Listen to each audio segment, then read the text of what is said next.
This is Second Career Entrepreneurs 101, and school is in session. Yes, ladies and gentlemen, as you turn the page and launch second careers as entrepreneurs, you will need to learn new tips and tricks. Because one, it's a whole new world out there with online marketing and social media.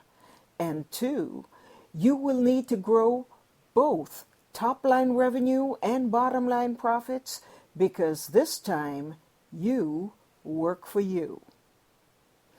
This is Marcia Steele, your host, and welcome. I'm excited because this session is the first in a series to help you, my fellow entrepreneurs, save money. You've all heard the expression, what you don't know will hurt you. Well, that is true when it comes to the IRS and paying taxes. So today we're going to learn from my personal CPA 10 things small business owners should be doing right now to save on taxes. I don't know about you, but I like to keep as much of my hard-earned money as I can. So please join me in welcoming today's guest, Tim Heidrich. Let me tell you a little bit about Tim. Tim is an accountant currently practicing with Crawford Merritt and Company, certified public accountants in Lilburn, Georgia. He has a background in business management, tax, and accounting. On the personal side, he has been married for 14 years, and he says his wife and his 9-year-old son are his entire world. Tim is what I call a Renaissance Southern gentleman. He plays the piano fluently and is also a shade tree mechanic, the kind of guy you like to have around on a weekend. Welcome, Tim, and thank you so much for being our very first guest on Second Career Entrepreneurs 101. I wanted Tim as our very first guest, not just because this is the time of year we should be thinking about taxes, but because it's an area where I see many entrepreneurs shortchange themselves. In an effort to save money, they will buy a software package like TurboTax. Guess what?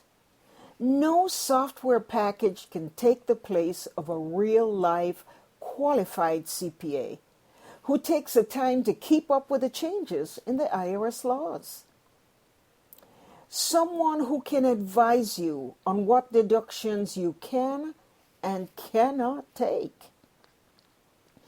As responsible business owners, we should pay every dime of taxes owed, but not one more dime than we should. And no software package can advise you on the specific nuances of your particular business. So retaining a good CPA is a wise business decision. So Tim, since our listeners are second career entrepreneurs, and most are new to the business side of things, what advice would you have for them? Specifically, what should small business owners be thinking about now to save big on taxes next year? Okay, well, first off, thank you for having me today. I appreciate the opportunity to be here.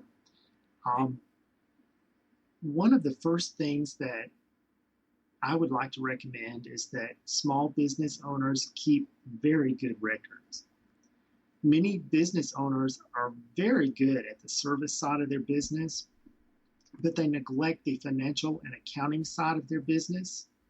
And when an accounting system is not used to track revenues and expenses, financial statements, tax returns, and the information being used to run the business are probably not correct. I see this all the time.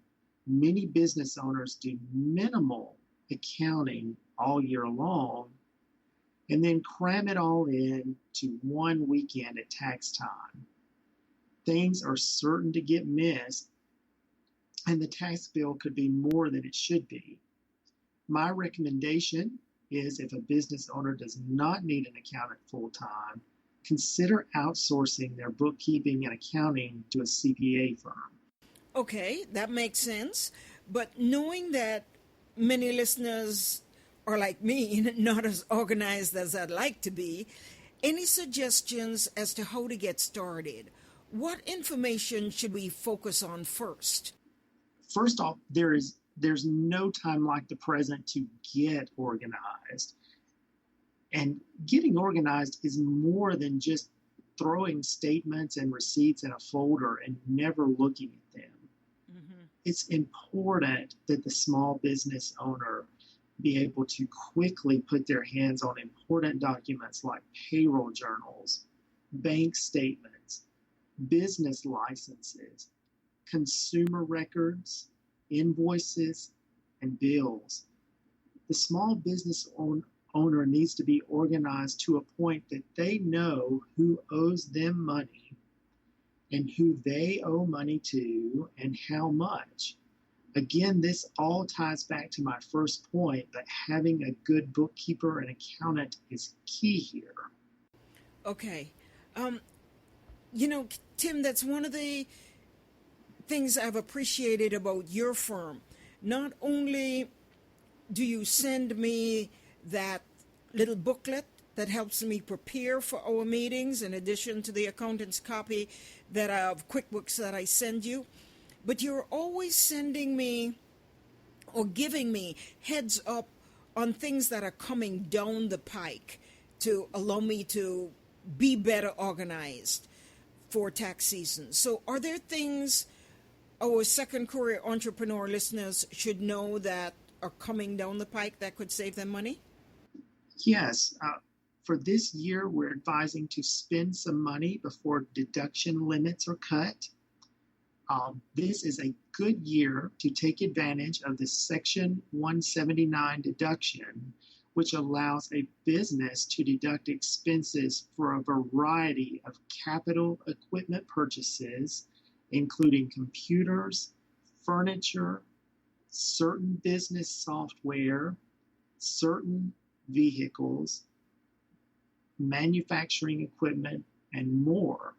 Okay, that's music to my ears because I'm looking at a new laptop and software. So thanks very much for that. You're welcome. So you say it's Section 179 deductions. Yes. Anything else we need to know about that? This year, you can expense $500,000 for one piece of qualified equipment, unless there's an extension from Congress for 2014. This Section 179 deduction drops down to $25,000. Oh, wow. That's a big drop from $2 million to $25,000. Yes, it is. Section 179 means that if your small business makes any purchase before the end of the year, you may be able to deduct most of your outlays for capital equipment. If you're going to be making a capital purchase anyway, do it before the end of the year. That's fantastic information. Depending on your situation and type of business, that one tip can save someone a ton of money. Wow. Are there other things small business owners should keep in mind? Yes. One thing they should be considering is setting up a retirement plan or fully funding one before the year end. If a small business owner is self-employed, now is a great time to set up a retirement plan or add pre-tax money to their existing plan to reduce this year's income. If you still can, go ahead and max out your pre-tax contributions to your traditional IRA, 401k, or 403b, and get a tax deduction to lower income. This year, sole proprietors can put $16,500 pre-tax into a solo 401k, which is increased to $22,000 if you're age 50 or over. Check with your plan administrator for limits and deadlines for different types of plans, but go ahead and consider setting up a retirement plan, fully funding one before year end. Okay, since many of our second career entrepreneurs are over 50, they can put 22,000, but if they're under 50, it's 16,500, correct, Tim? Yes. Okay. Now, you see, this is the kind of advice that you can't get from just anywhere. And that's why I love you guys. Thank you. Yeah. Now, I'm sure there are some deductions that you typically get small business owners asking you about, Tim. Can you elaborate on those for me? Sure. There are three that come to mind. The first one is the home office deduction. Got it. If you work at home, you may be able to take a deduction for your home office as long as you use this room only for an office and it's not any other type of dual purpose room such as a guest room. The IRS is very strict in its guidelines for taking this deduction, so your CPA can help you determine if you can take it. If you can take it, it means that you get to take the proportion of your home mortgage interest, home insurance, utilities, repairs, and maintenance. For example, say the square footage of your home office is 15% of your home, you can deduct 15% of your home expenses. Talk with your tax professional about your particular situation. Okay, that is good because, you know, I know many entrepreneurs, they might use a portion of a guest room, and that's an area that if they don't speak with a knowledgeable CPA, they could take a deduction and then end up getting themselves in trouble, which is why TurboTax is not the way to go. So thanks for that one, Tim. What else might be? You said there were three. That was one. Okay.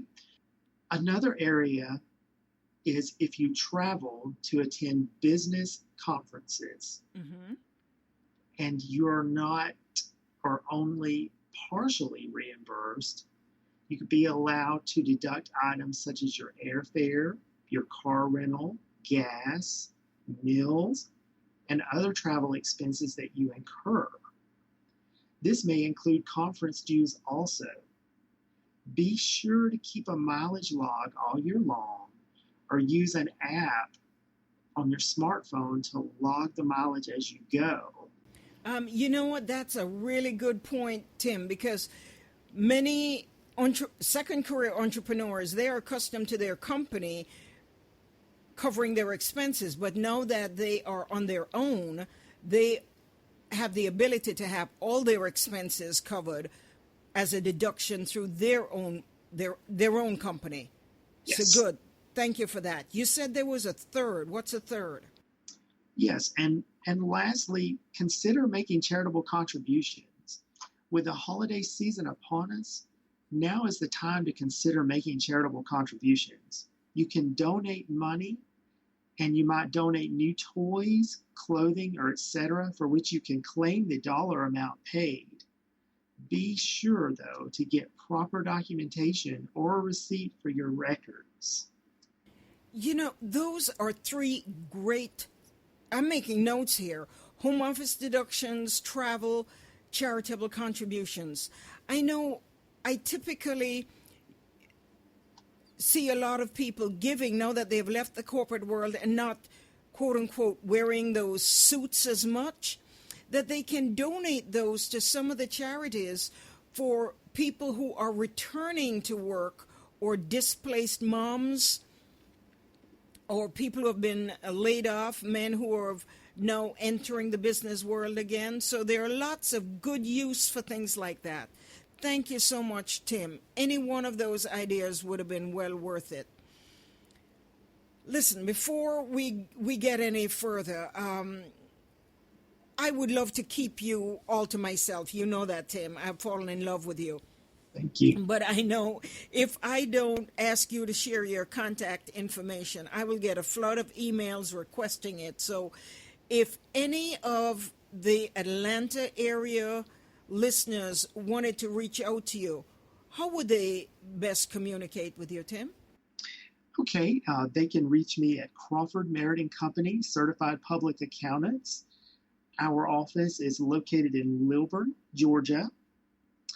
Our phone number is 770-972-6393. And they can reach me directly via email at thydrick, that's THYDRICK, at cmccpas.com.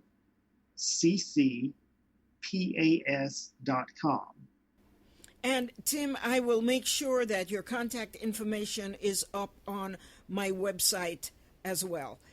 Folks, it will be on the resource page of www.marciasteel.com. MarciaSteele.com. Resource page, look under CPA, you will see Tim's information. Tim, you're sharing with us information that meant for free that many other firms charge for or don't even share with their clients. So again, thank you so much for that. You're welcome. Before we go into the wrap up, what about starting? Many clients are just starting. Are there some startup expenses that are tax deductible that you can clarify for our listeners? Sure. For the first year of business, everyone should remember who has started a new business, the cost associated with starting the new business are capital expenses, and they can deduct up to $5,000 of these costs in their first year of business. Wow. So if they called LegalZoom and did their LLC or S Corp, all of that is tax deductible. Yes. Excellent. Any other tips you have for us on this for startups, or just for this year for that matter? Nothing else for startups. A couple of tips to lower your tax burden this year. You could pay bills early. Mm-hmm. I would recommend, if you're a cash basis taxpayer, and I think most small businesses are, go ahead and pay bills early. Take care of these bills as you can, and they will be a deduction on this year's taxes. Okay, now that's good to know, because many listeners who just started this year, when they left their corporate job, they might have received a package, which means that their income for this year is pretty high. So they would be looking to get as many deductions as possible. So prepaying bills would be a great way to do that. Okay, fantastic. And you have one more, I think, for us, Tim? Yes, and finally, if the business is an accrual basis taxpayer, meaning that they have already recognized revenue on their accounts receivable, mm-hmm. they should consider writing off bad debts. You need to think about writing off invoices that are not collectible prior to year end. However, you must keep proof of your collection efforts. So you can't just write off something unless you have deemed that it is uncollectible. Okay. Those were 10 great insights. Friends, you have witnessed the money-saving insights you can gain from having a good accountant. I suggest you find a knowledgeable, good and trusted CPA like Tim. Now, I don't mean a human TurboTax, someone that simply plugs in the numbers from the forms that you take them. Heck, you can do that for yourself with TurboTax. What you want is a small business tax advisor. Chances are you learned more from Tim in the last few minutes than you ever imagined. Involve your CPA in your business decision making, and you will be glad you did. Tim, once again, thank you for your time and your wisdom. Friends, that's a wrap for this edition of Second Career Entrepreneurs 101. Remember, tomorrow matters today. So turn the page and make it happen, because this time you work for you. This is Marcia Steele wishing you all the best.